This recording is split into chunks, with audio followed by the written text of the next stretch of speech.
Que el Señor les bendiga. Es un gusto poder estar con ustedes en esta tarde y para serles sinceros, um, yo tengo ya cierto tiempo de no estar enseñando matemática ni estar involucrado como profesor en los colegios. Y más que todo, ahora una de mis funciones es poder enseñar de la Biblia y ayudar a la gente a que esté cerca de Dios y a que tenga éxito en la vida. Entonces, tal vez voy a combinar las dos cosas y voy a hablarles acerca de matemática, pero mi objetivo principal es hablarles acerca de Dios y que crezcan en el conocimiento de Él y que tengan el deseo de acercarse a Él, porque cuando nos acercamos a Él, estamos bien. Ahora, cuando pensamos en el tema de la matemática como la inspiración perfecta de Dios, entonces nosotros llegamos a pensar, bueno, entonces será que la matemática es de Dios. ¿Quiénes de ustedes piensan que la matemática es de Dios?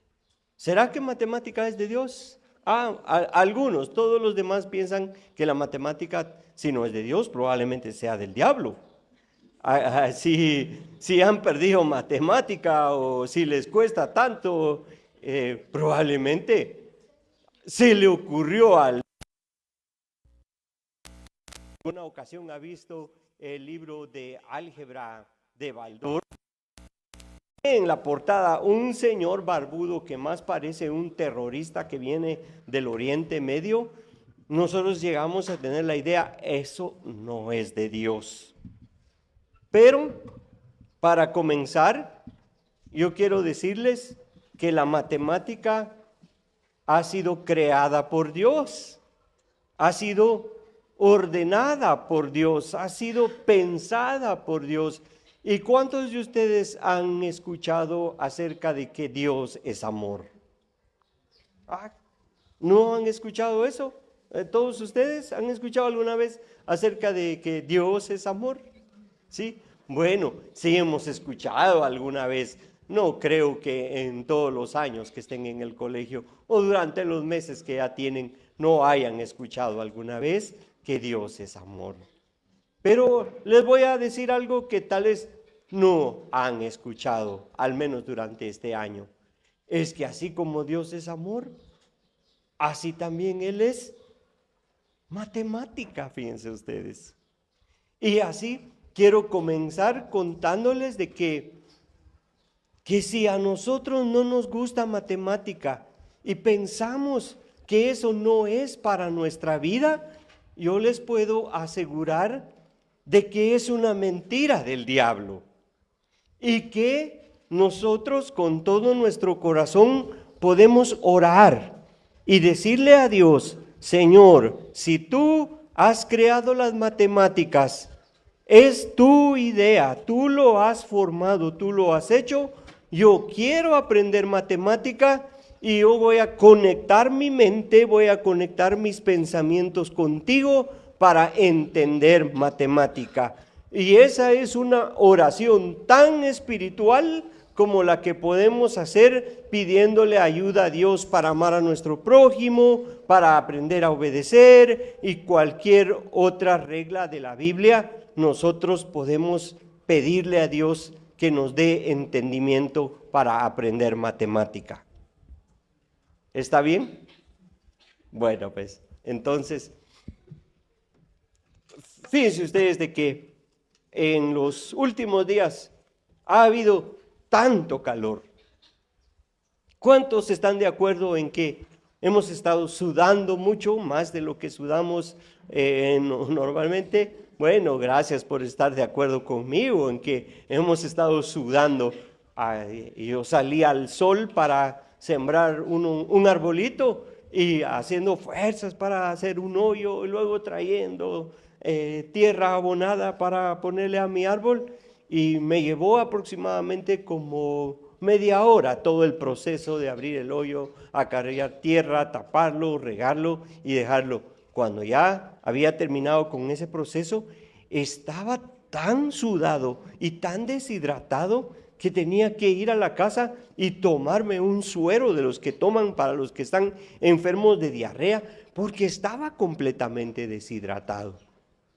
¿Saben por qué razón ha habido tanto calor últimamente? No es solo porque hemos cortado los árboles, no solamente es porque hay muchos incendios. ¿Cuál es una de las razones por las cuales ha habido más calor de lo normal? Ha habido más calor porque han habido tormentas solares y el sol ha estado haciendo enormes erupciones, mucho más grande que cualquier erupción volcánica. ¿Saben ustedes que Dios tenía que hacer un cálculo matemático exacto, completamente exacto, para saber dónde poner el sol y dónde poner la tierra? ¿A qué distancia está el sol de la tierra? El sol se encuentra a 150 millones de kilómetros de distancia de la Tierra en promedio.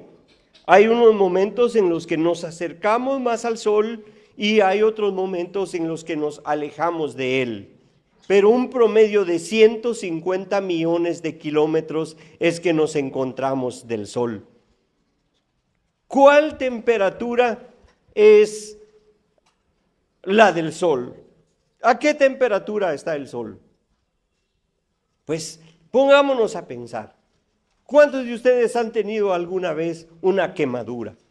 ¿O han tocado el agua caliente? Por ejemplo, alguno le dice a su hermana o a su hermano: sérvime un poco de café, y su café está caliente, le pone la taza, y su hermana o su hermano de mala gana llega con la cafetera, le dice: toma tu café, y le tira un chorro de café y le quema la mano. Bueno, ¿cuál es la temperatura de ebullición del agua? Seguramente todos ustedes han aprendido que el agua entra en ebullición cuando llega a los 100 grados centígrados. ¿Está caliente el agua cuando está a 100 grados centígrados? Sí, y quema, nos duele. ¿A qué temperatura estará el sol? El sol está a una temperatura en su superficie de 5.500 grados centígrados. ¿Estará caliente? Eso es en la superficie del sol. Pero en el interior del sol, la temperatura es mucho más alta todavía. Entonces el sol es un enorme reactor nuclear que produce toda la energía que nosotros necesitamos en la tierra. El sol nos da la luz, el sol nos da su calor para que podamos vivir, pero tiene que estar exactamente a la distancia que Dios la puso, porque si estuviéramos un poco más lejos, como está el planeta que se llama Marte, nos congelaríamos y no podríamos vivir. Y si estaríamos más cerca, como el planeta Mercurio, tampoco pudiéramos vivir del gran calor que sintiéramos, o sencillamente seríamos incinerados por el gran calor que estaría en el planeta. Entonces, Dios hizo los cálculos exactos, correctos, y puso el sol a la distancia correcta, y le puso los elementos químicos necesarios y lo encendió para que produjera toda la energía que necesitamos. Necesitaba hacer cálculos matemáticos. Ahora, el sol lo vemos durante el día. ¿Qué es lo que vemos a veces durante la noche si no está completamente nublado? Miramos El otro de los astros que puso Dios y que le asignó a la tierra. Nos dio la luna. Ahora, ¿a qué distancia está la luna? La luna relativamente está más cerca de nosotros. Está solamente a 400,000 kilómetros de distancia.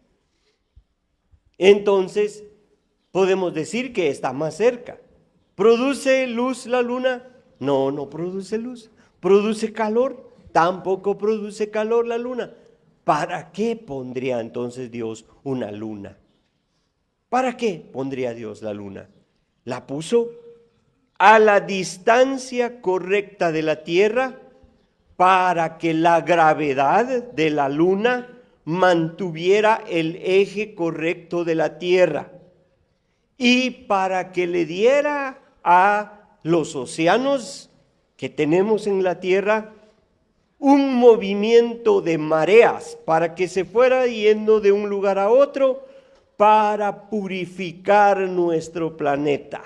Entonces, los conocimientos de Dios son tan grandes y son tan perfectos que tanto el sol y la luna están a la medida exacta para que nosotros pudiéramos vivir acá.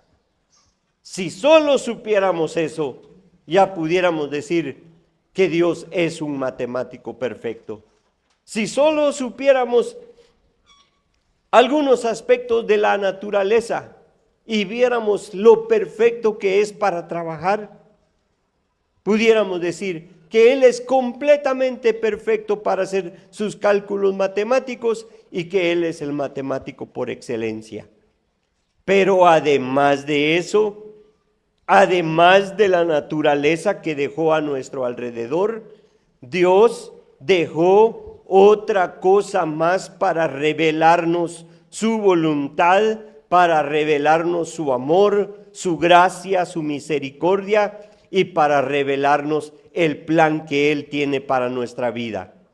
¿Qué será lo que Él dejó para nosotros y que pudiéramos nosotros tener para conocerlo a Él? Nos dejó su palabra, nos dejó la Biblia, y Él mismo escribe en su palabra que lámpara es a mis pies su palabra y lumbrera a mi camino. ¿Qué más dice? ¿Con qué limpiará el joven su camino? Con guardar su palabra. Entonces, Él nos dejó su palabra para conocerlo a Él, para revelarse a través de ella. Cuando miramos nosotros cada una de las historias de la Biblia, nos sorprendemos de lo que hay en ellas.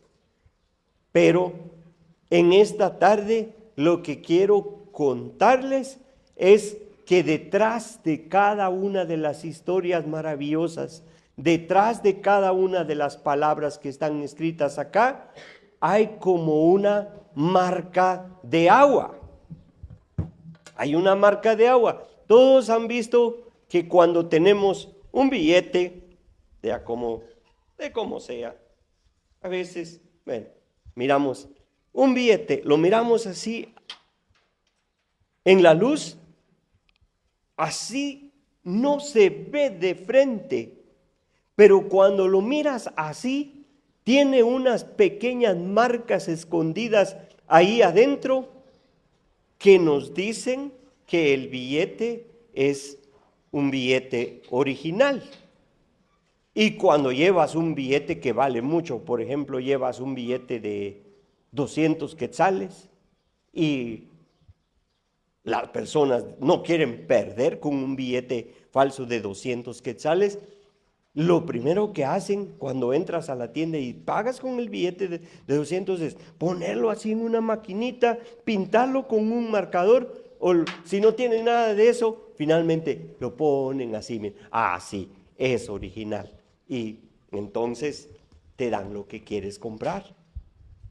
La palabra de Dios tiene una marca de agua ahí adentro sin que la mires y puedes leer todas las historias, pero ahí adentro, detrás de eso, hay una marca en matemáticas. Todo está con números. Les voy a explicar ahora.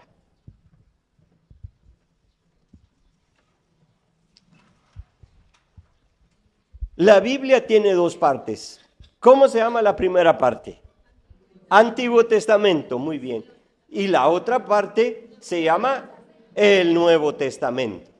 Bueno, entonces, el Antiguo Testamento fue escrito en un idioma llamado hebreo. Y el Nuevo Testamento fue escrito en un idioma llamado griego.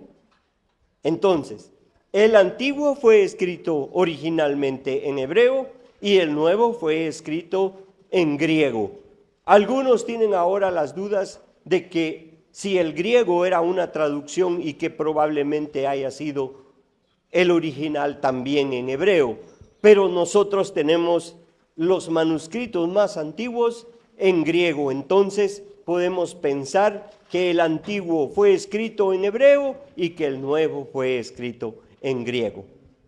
Estos dos idiomas tienen características similares, pero una de las características que los une es que los dos idiomas tienen una característica que se llama que son alfanuméricos. Los dos son alfanuméricos. ¿Qué significa esto? Lo voy a hacer en español porque yo no sé escribir tanto hebreo como griego. Entonces, para explicarles, les voy a describir todo en el lenguaje que nosotros usamos en español. Pero así es la idea, ¿ya? Bueno, ¿qué quiere decir que son alfanuméricos?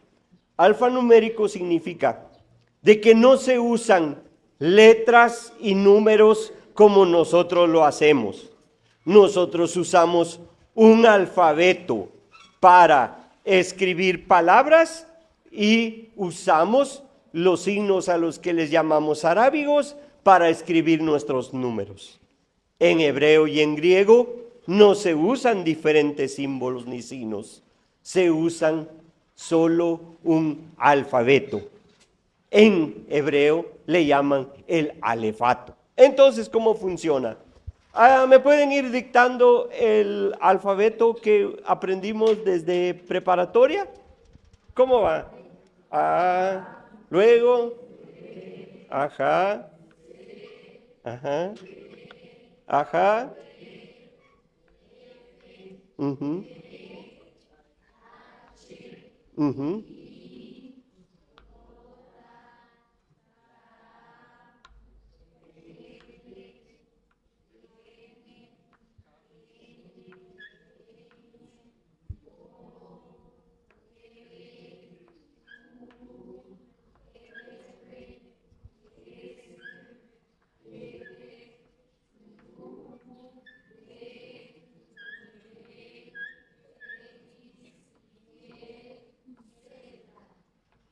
Muy bien.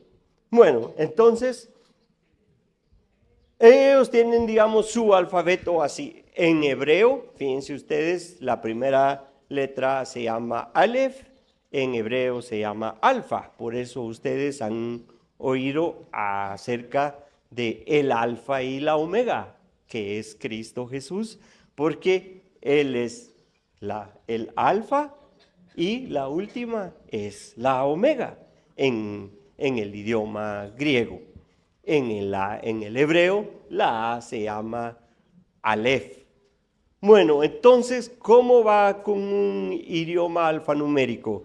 Es de que la A vale 1, B 2, C 3, 4, 5, 6, 7, 8, 9, 10. Ahora, ¿cuánto valdría la K?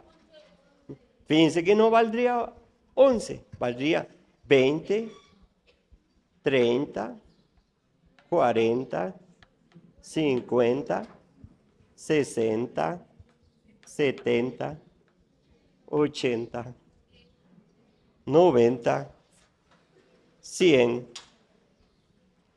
Ahora, ¿cuánto valdría la T? ¿Cuánto valdría la T? Valdría 200, muy bien. 300, 400, 500, 600, 700 y 800. Bueno, más o menos va así. La verdad es de que en el alfabeto hebreo solo se usan consonantes y Aleph, la A, es una consonante. Es un idioma diferente al de nosotros, pero las vocales no se cuentan dentro del grupo de las consonantes. Todas son consonantes. Tienen 22 consonantes y las vocales se agregan con puntitos sobre las consonantes cuando se está leyendo. Al principio no se utilizaba ninguna separación en las palabras. Ninguna separación. Entonces,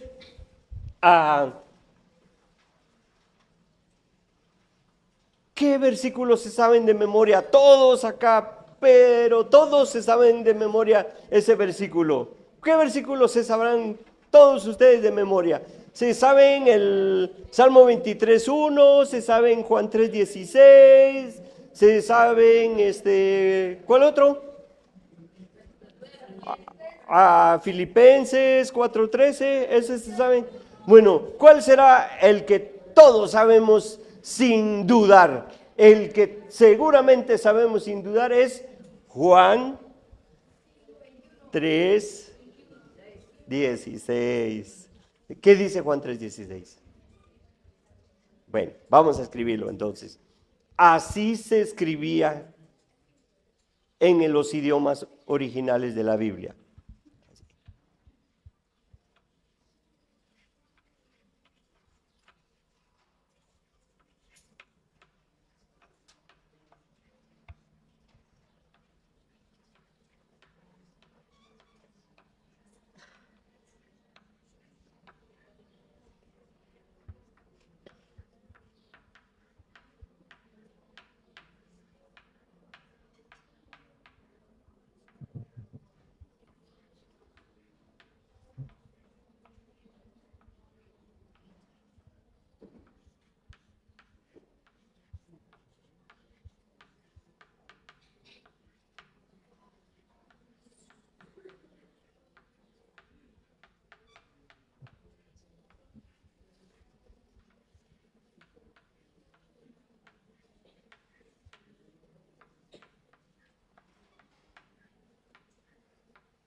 Bueno, hasta ahí llego, ya no puedo a seguir escribiendo más abajo.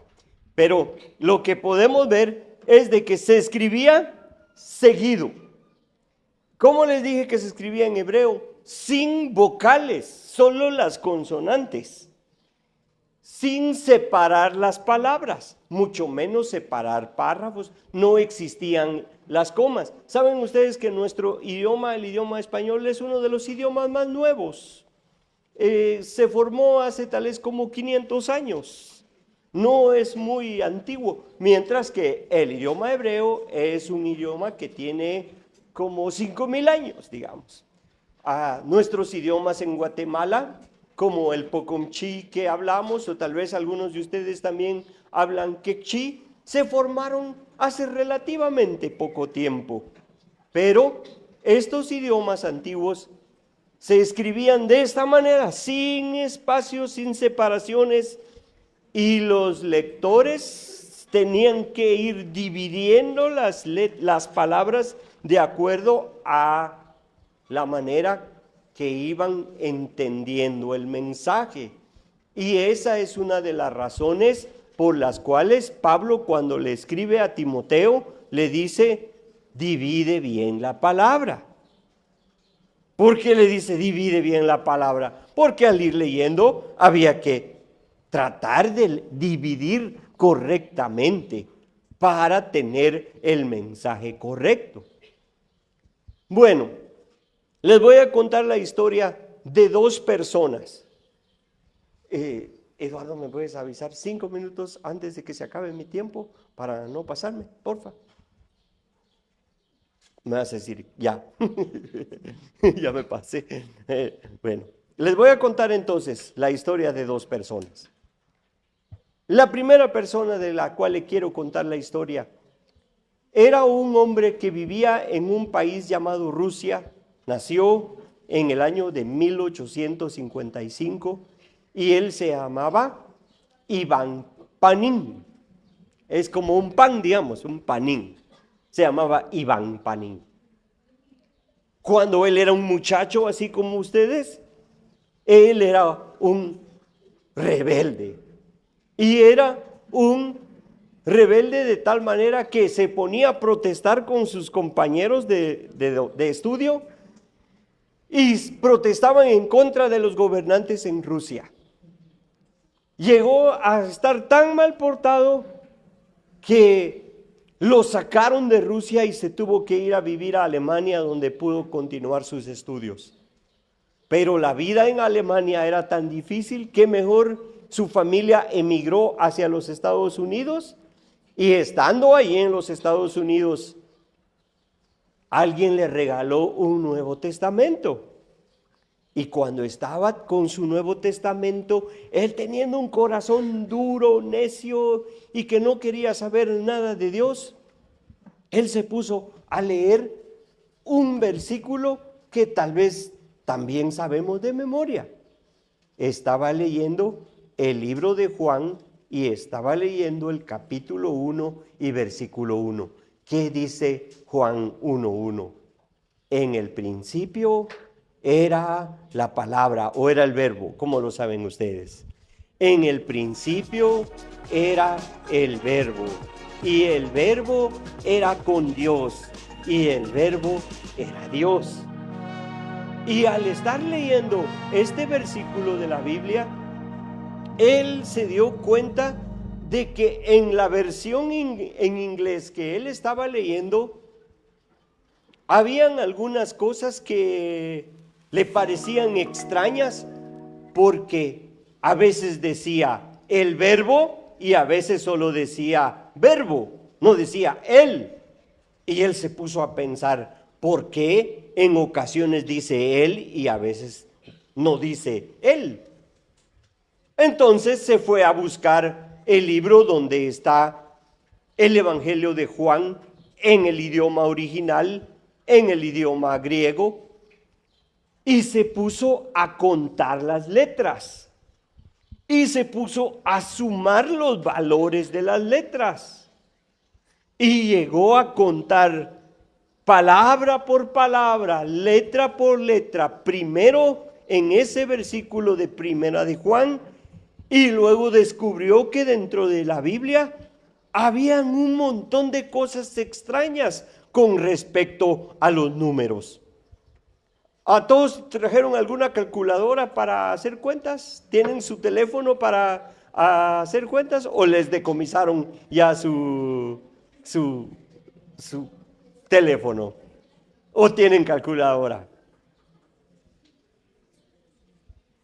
Bueno, entonces, una de las cosas extrañas que llegó a descubrir Iván Panin es de que uno de los números que se repite muchas veces en la Biblia es el número, sí, el número 1, pero el que más se repite es el número 7. Y solo en el Antiguo Testamento el número 7 aparece 287 veces.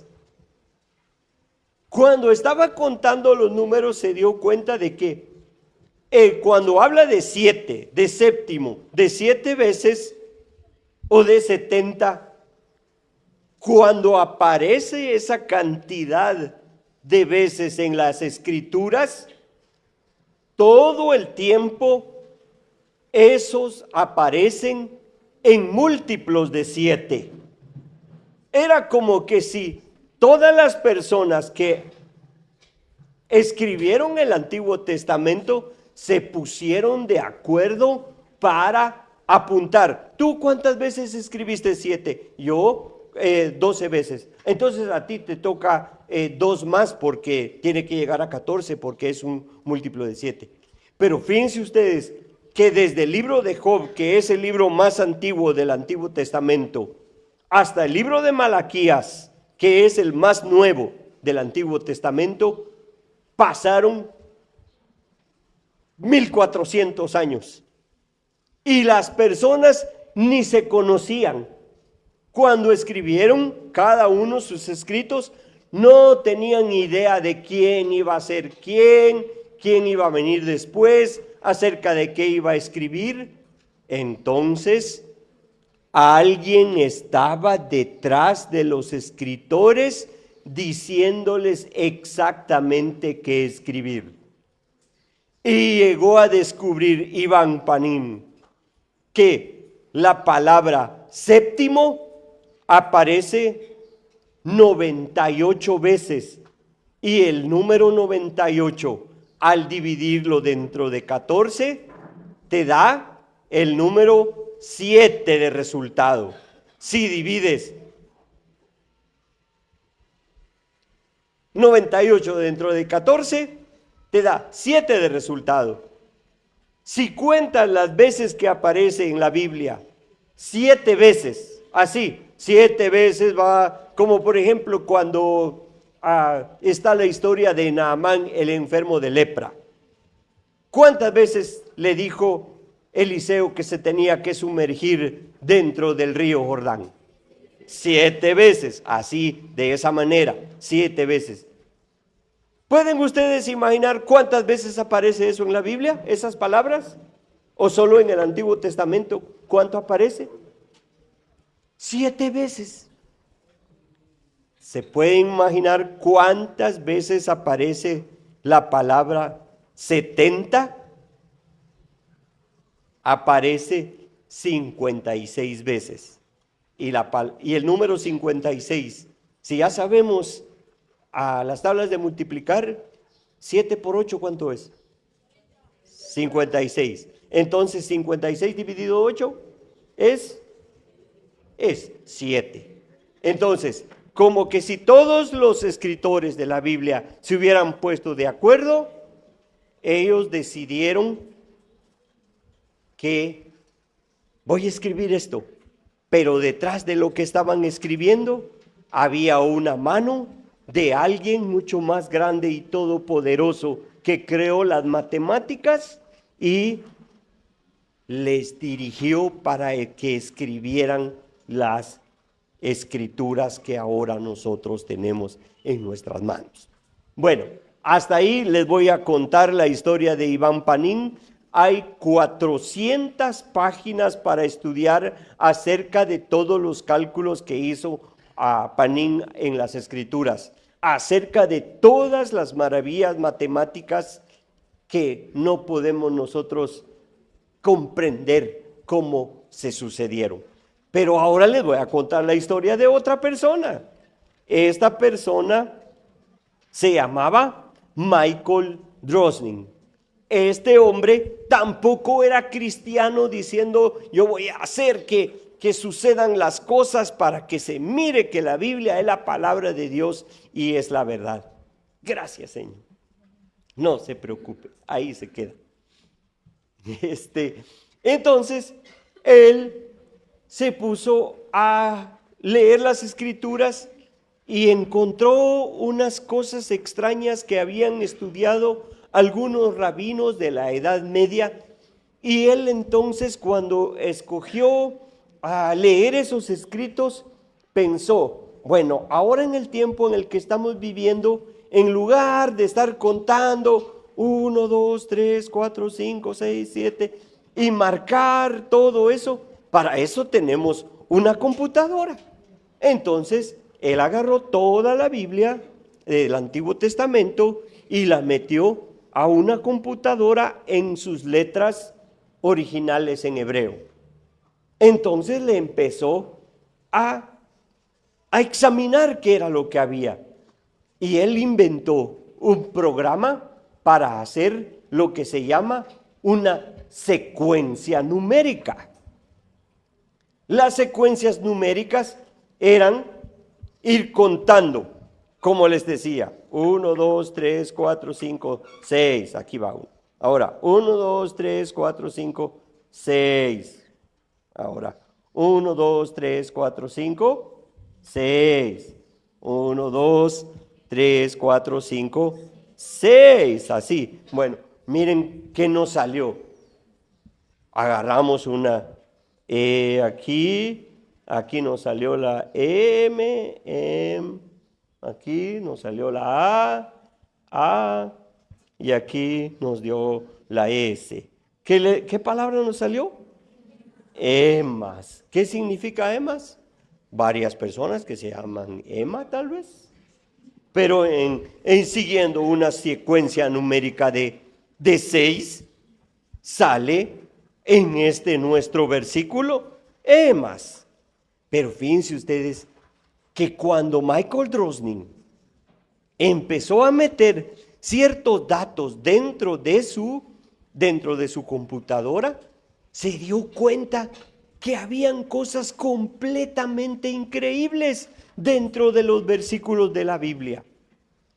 Y para comenzar, se dio cuenta que al contar 1 hasta 50 y marcar, otra vez a 50, marcar, otra vez hasta 50 y marcar, salía una palabra.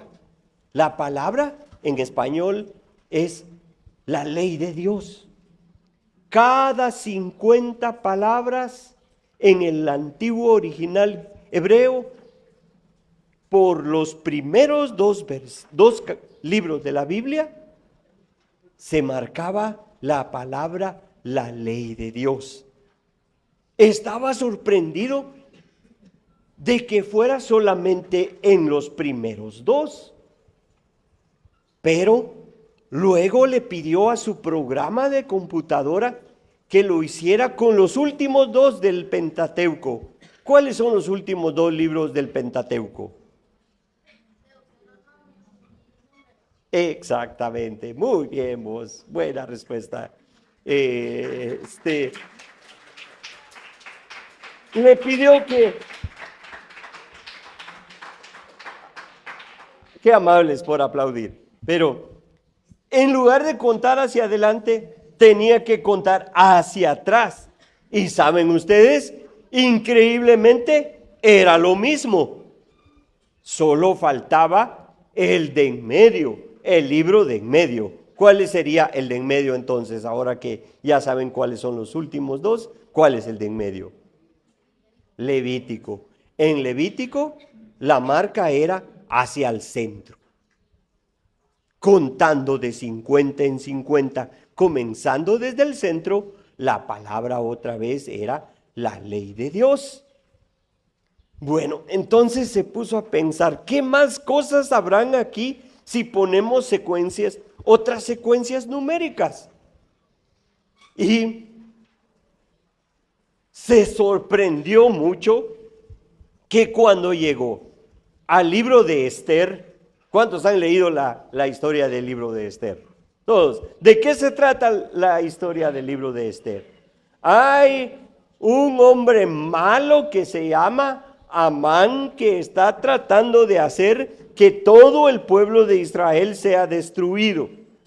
Y ahí se levanta un hombre bueno que se llama Mardoqueo, que cría a su prima que se llama Esther, que llega a ser la reina, y por la intervención de Mardoqueo y de Esther, todo el pueblo de Israel se salva de los planes malvados de Amán. Ese es un resumen de la historia de Esther. Pues él agarró el libro de Esther y se puso a ver qué era lo que había en cada uno de los escritos. Y se dio cuenta de algo más increíble todavía. Se dio cuenta de que se formaban palabras de esta manera. Así, así, así. Y cuando ponía un cuadro de todas las letras del hebreo original, en una sola historia se formaban como crucigramas. Y en el libro de Esther estaban escritos los nombres de los jefes alemanes que mataron a los judíos en la Segunda Guerra Mundial. Estaba el nombre de Hitler, estaba el nombre del jefe de la publicidad, estaba el nombre de los malvados que los llevaron a la cámara de gas. Y más sorprendente aún, estaba el nombre del gas con el que mataban a los judíos en las cámaras de gas. Ahora, esta es la última historia que les cuento. Este hombre que se llamaba Michael Drosnin vivía en Nueva York, cerca de una parte muy famosa de Nueva York que se llama Manhattan. Vivía en un lugar donde habían muchos edificios. ¿Y quiénes de ustedes han escuchado de algo que ocurrió ahí que se llamaba el atentado contra las Torres Gemelas en el año 2001? En el año 2001, unos terroristas que venían de Afganistán secuestraron 2 aviones y lanzaron los aviones en contra de las torres y las derribaron, matando a miles de personas en el que ha sido el atentado terrorista más grande en la historia de los Estados Unidos. Y desde que eso ocurrió, toda la historia cambió. Ahora hay muchas restricciones para viajar y para poder entrar a los diferentes países. Pues saben ustedes, ese día, el 11 de septiembre del año 2001, Michael Drosnin estaba en su casa y cuando salió de repente a la azotea de su edificio, mira una de las enormes torres ardiendo en humo. Y se pone a ver cómo todo está destruido y cómo suenan todas las sirenas de las ambulancias tratando de llegar a rescatar a las personas que están en peligro. Y entonces él dice, ¡ay, no! Y se pone a pensar, ¿será que eso está en los códigos secretos de la Biblia? Y baja corriendo a donde está su computadora y se pone a pensar, ¿qué palabra voy a usar? Y mete la palabra Torres Gemelas. ¿Y saben una cosa? Aparece exactamente en una parte de la Biblia Torres Gemelas derrumbadas. Y en otra parte dice 2 aviones. Oh, no, piensa él. Entonces falta uno y van a derribar la otra. Y se va corriendo otra vez a la azotea. Y pasa encima de él. ¡Pum! Encima de la otra torre gemela. ¡Ay, no! Piensa él. Ahí está todo. En las secuencias numéricas de la Biblia está escondida la historia del mundo. Y asómbrense de esto. Está también nuestra historia. Porque cuando se mueven y se reordenan todas las letras y todas las palabras que están ahí, ahí aparece también tu nombre. Aparece probablemente el año que tú naciste y tal vez también el año que vas a morir. Y miren, pues les voy a contar esto. Si pueden ustedes buscar, hay un predicador que se llama Steven Cicolanti y él es un pastor de origen italiano, pero vive en Australia. Y entonces él hizo un viaje a Israel y cuando estaba en Israel, él fue donde el rabino que todavía tiene una gran computadora que maneja todo eso de los códigos secretos de la Biblia. Y se fue con él. Este Stephen Cicolanti ha escrito varios libros respecto a los números en la Biblia y a él le encanta la matemática, además de predicar. Entonces fue y le dijo al rabino, rabino, ponga mi nombre ahí y entonces yo quiero saber qué dice de mí. ¿Saben una cosa? Su nombre apareció en el libro de números y él estaba tan contento porque a él le gustan mucho los números. Apareció su nombre, apareció la fecha de su nacimiento. ¿Saben una cosa más? Apareció el nombre de su esposa. Así que no tendrías que andar viendo ahí quién será y quién irá a ser mi mujer, quién irá a ser mi marido. Ahí está. ¿Y sabes cómo quiero terminar todo esto? Porque ya se acabó el tiempo. Quiero decirte que Dios es soberano y que tu vida está en las manos de Él. Y Él tiene el control de todas las cosas. ¿Sabes una cosa? Dice la Biblia que Él tiene un buen plan para tu vida. Y no puedes decir tú, quejándote, ¿qué voy a hacer yo? Solo estoy aquí en Mocuán. Mi papá ni trabajo tiene, ni gana mucho. Yo no voy a estudiar, ni ser ingeniero, ni doctor, ni nada así, porque nosotros no podemos. Yo te puedo decir en el nombre de Jesús que si tú te esfuerzas y confías en Dios, tú puedes salir adelante, porque Dios es el dueño de todo y Él tiene buenos planes para tu vida.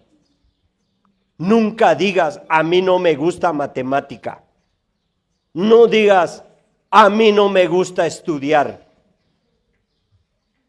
No digas, yo no puedo hacer eso. Tú puedes decir con todo tu corazón, con la ayuda de Dios yo voy a salir adelante. Con la ayuda de Dios yo voy a aprender matemática. Con la ayuda de Dios yo voy a recibir la provisión necesaria, porque Él es el dueño de todo. No estás condenado a quedarte y estar como ha estado toda la comunidad.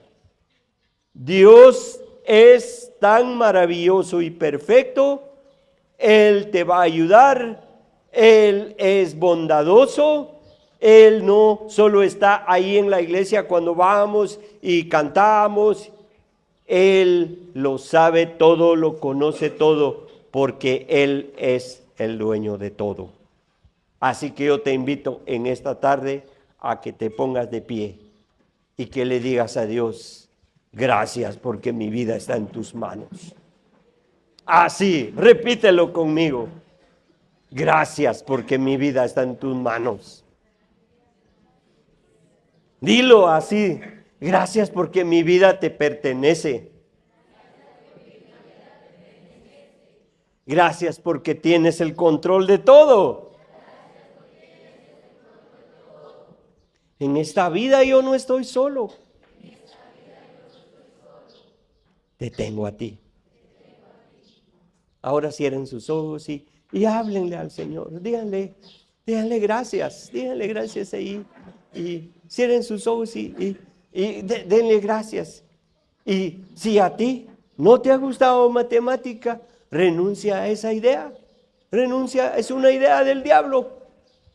El Señor te va a dar sabiduría y entendimiento para aprender matemática y hacer las cosas correctas, porque Dios, tu Padre, es el creador de las matemáticas. Señor Jesús, en esta tarde te damos gracias por cada uno de estos maravillosos jovencitos y jovencitas que están en el colegio de Mocuán. Y en el nombre de Cristo Jesús, yo los bendigo, Señor, y te suplico que tu Espíritu Santo los guíe, los dirija, y que todo espíritu de las tinieblas sea echado fuera en el nombre de Jesús. Y todo espíritu de engaño, y todo espíritu que les engañe y que les anime a estar apartados de ti y de tus buenos caminos, sea confundido y sea echado fuera. Y los bendigo en el nombre del Dios de la gloria, en el nombre del Dios Todopoderoso. Gracias, Cristo Jesús. Amén. Que Dios les bendiga.